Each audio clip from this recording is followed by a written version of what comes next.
All right, Chelsea fans, welcome back to the London's Blue Podcast channel. Dan coming in with a conversation around Chelsea's attack, and we know that they have been much maligned over the last series of games before a little bit of a bounce back against Southampton in the midweek fixture. But I wanted to talk today about a couple of interesting stats around our attackers relative to how they might end the season.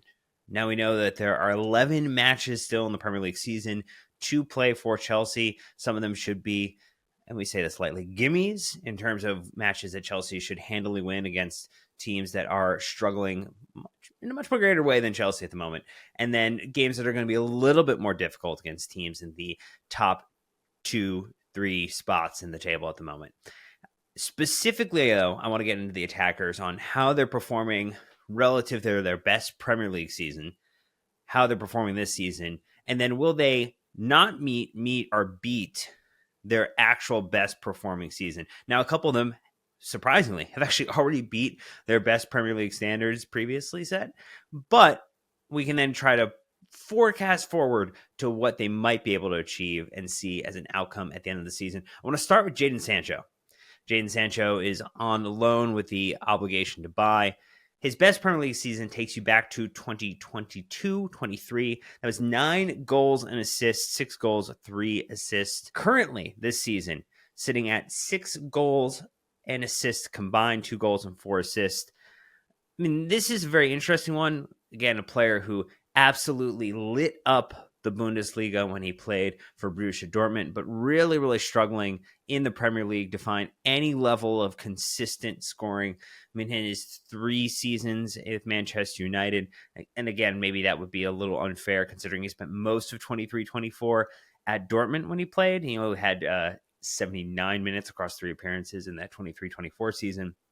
0 there, but he had 6 in that first Manchester United season, 21-22, 3 goals, 3 assists. Currently sits again at 6 for us. So the question would be, can he get to 9? Can he get to 9 goals and assists, 3 more over the remaining matches that Chelsea have left to play? Let's just look at his last 10 appearances. Really, really struggling in terms of his ability to contribute at the highest level here. I'm going to say it's a not meet for him. And maybe that's unkind, but in those last 10 appearances, 8 total shots. So he's averaging less than a shot per match. Only 1 of those shots on target and a single assist and no goals. That's not necessarily, with 11 matches left, enough time for him potentially to accumulate 3 more. And that's considering the fact that, there are gaps in our attack, so he likely would feature more than he has in previous parts of the season, with Noni Madueke being out for the next 4 matches, Nico Jackson not being available until April. There are going to be minutes available to him. It's just, will he be able to capitalize on what's remaining? His expected goal and assist per 90 is 0.33. And so if you just even take that across the 11 remaining games in the season, if he were to feature in all of them and get all 90 minutes, 3.3. So it's going to be pretty difficult just based upon his performance, some of the things that we've seen, for him to hit that 9. I think at most it would be a push and he hits the 9, but I'm going to take the underside in that. I'm going to say that he does not hit the 9. Maybe he gets as high as 8, which would be 2. And that is not necessarily ideal for someone who should be, at this point in their career, being able to kind of contribute at a much higher level to this Chelsea team, with where he's at in his career. Let's move to our next player, Noni Madueke. We just mentioned him. Currently out for the next 4 games. I mean, his best Premier League season before this one, which is his best, was the 23-24 season. 7 goals and assists combined, 5 goals and 2 assists. This current season, flying. Now, buoyed a little bit by his hat trick against Wolves, the one it's very famous for. 7 goals and 3 assists, 10 goal assist contributions. He's already beat it. The real question would be is how many more goals and assists could he potentially obtain between now and the end of the season? Now, he's missing the next 4 matches. That leaves 7 matches to be involved. With his current expected goals and assists per 90, that would probably put him somewhere around 5 more goals and assists. I'm going to take it as a 14 would be the number that I'm looking at over the remainder. With those 7 matches, there's probably some level of return to fitness. There's going to be rotation. And maybe, hopefully, Chelsea are very, very secure in a top 4, top 5 finish for Champions League football next season at the very, very tail end. And we can maybe rotate in some of our academy players to give them some opportunities and get ready to rest some of these players for a quick turn between the end of the season to the Club World Cup in the end of June. So I think he'll hit 14. Let us know in the comments what you think in terms of what players like Jadon Sancho or Noni Madueke are going to hit. Shift, though, to Enzo Fernandez. So his best Premier League season before this one, because this is his best season, last year, 5 goals and assists, 3 goals, 2 assists. Current season, he's on 8, 4 goals and 4 assists. So it's already a beat. Now the question is how many more? Now, he likely doesn't see a suspension due to card accumulation. He is the second currently in our team table for yellow cards obtained, but that means that he likely then features in all remaining 11 Premier League games if he stays healthy. His current expected goal and assist per 90, 0.41. You just take that over the 11. That would be about 4.5 goals and assists. So, I mean, that would put him closer into the 12 range from where he's at right now, maybe 13. I'm going to take the 14 number for him, though. I think he's going to be relied upon. He is finding, particularly with Pedro Neto, some very interesting passing opportunities. And, maybe I'll be wrong on this one, but I would love to be right and have Enzo Fernandez absolutely just flying into the end of the season here and really being a key contributor for this Chelsea team. We just talked about him too, Pedro Neto, playing at the top of the attack at the moment with Nico Jackson being out. His best Premier League season is actually a 2-season tie, 2020 and 2021, and 2023 and 24. Both of those, he had 9 goals and assists. So 5 goals and 6 assists in that 2021, and then 2 goals, 9 assists in that 23-24 season. Current season is at 7. So 3 goals and 4 assists. So he's only 4 off the total here. Nico's out until April. Maybe it takes him a little more time to get back and get fit. Maybe this Pedro Neto experience only gets us so far, and Maresca decides to tinker a little bit with the setup, but at least early days over 2 matches feels like it's something there. Feels like it's something we can kind of build upon and maybe expect over the next run of matches.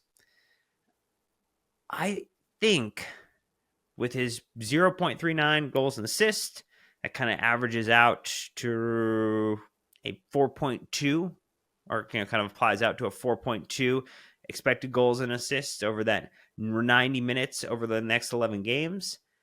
That could carry him to 12. I'm going to go with a beat, just barely though, just barely beats, and it's really going to be dependent upon how many can he get between now and Nico getting back in the lineup. Because if he can get 1, 2, 3 of those now, and then for the last 7 games have to think about maybe only getting 1 or 2 more for that beat, that's going to put him in a very, very good space. Christopher Nkunku is another player who has not featured a lot in the Premier League. I mean, he's only at 709 minutes for the season.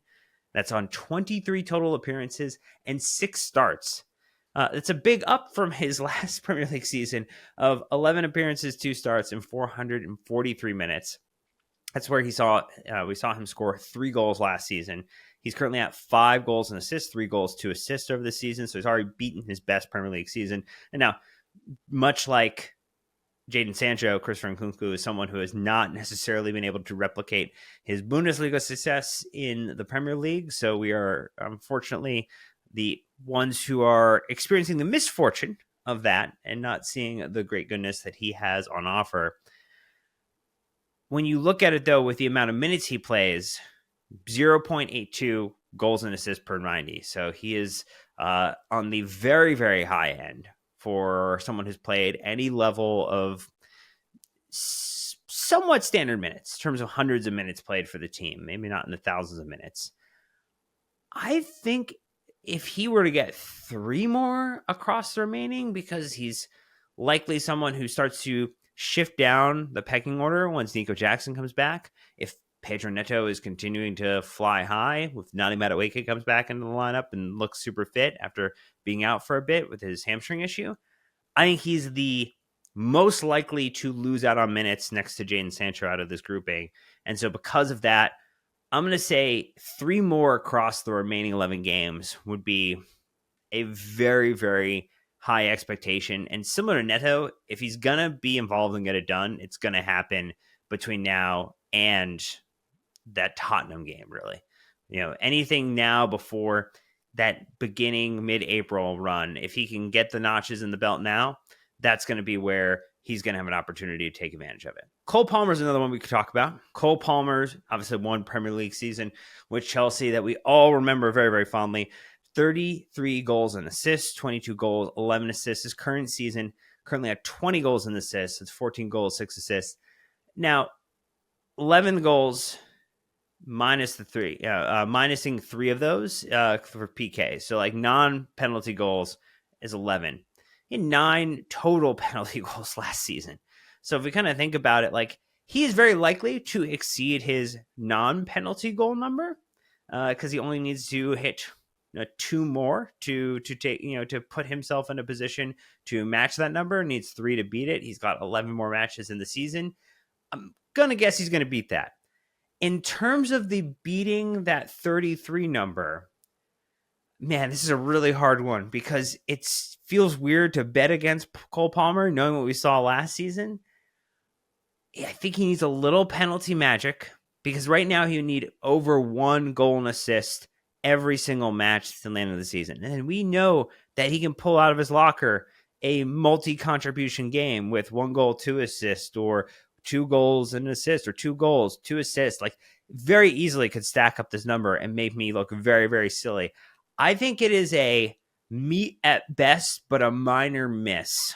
And I'm probably going to feel pretty foolish about that. But look, if he turns it around and he exceeds it, I will happily come back to this and be 100%, 1000% incorrect, because that would mean we have done the business and hopefully we are very, very firmly in not only a top 5, but top 4 spot heading into the Champions League positions for next season. And I would absolutely take the egg on my face for that one. But it is a impressive sophomore season in the sense, even struggling, he's going to, again, match that total most likely and exceed potentially that total for non-penalty goals. Because that was the lucky factor of his performance last season. Shift them finally to Nico Jackson to round out our attacking group, our kind of senior attacking group of those with a significant number of minutes to evaluate against. Now, Nico last year, 19 goals and assists, so 14 goals, 5 assists. This season, currently, he's on 14, 9 goals and 5 assists.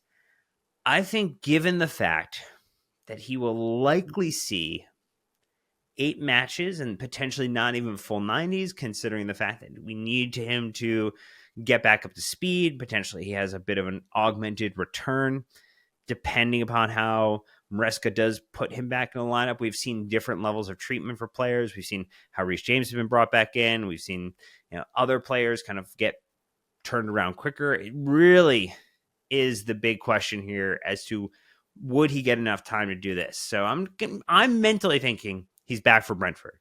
If he's back for Brentford, that's 8 more matches remaining for him. And I potentially could see him beating, but my gut on this one says that I think he will not hit. I think at most it's a meet. I don't think he exceeds it. So we need 5 more across those 8 games. I mean, when you look at kind of his total expected goals and assists currently, it's at a 0.8. So again, it's actually just shy of Nkunku's number with a significantly higher amount of minutes. When you look at the fact that he's played closer to 1,800 minutes, so over 1,000 more minutes than Nkunku has in this season, and still maintaining a very high kind of contribution level. I think it's a meet. I think if it's a beat, it's just over at like a 20, which again would be great. Would be great for him to be there. But look, I've given you a couple thoughts. I looked at the data. I tried to project into the future what I think happens with these main Chelsea attackers between now and the end of the season. But let us know what you think. Leave a thought in the comments. Like and subscribe to the video and enjoy us for more Chelsea content and the channel as well as the podcast. But until next time, Chelsea fans, you know what to do. Keep the blue flag flying high.